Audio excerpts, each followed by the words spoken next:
خدا سے ہم کلام ہونے کا ایک بہترین ذریعہ نماز ہے۔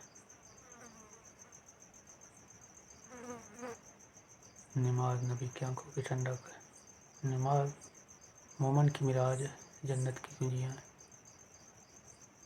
نماز انسان کو سکون بخشتی ہے۔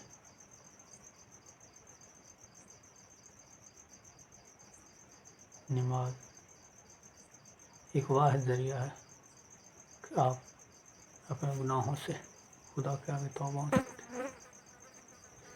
انسان کو دنیا پر بھیجنے کا مقصد صرف عبادت ہے۔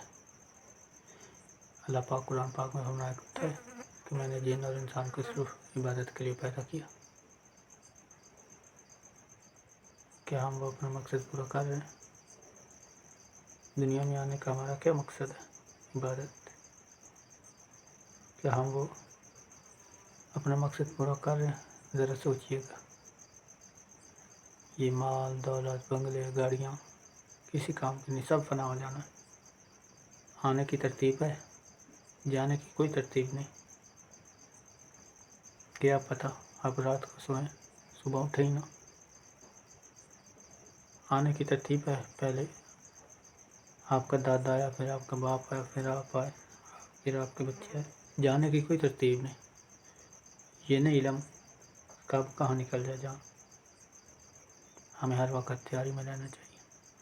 یہ دنیا فانی ہے، ہر چیز فنا ہو جانی ہے۔ روز محشر ہمیں ہر ایک چیز کا جواب دیں۔ نماز کبھی مت چھوڑیے۔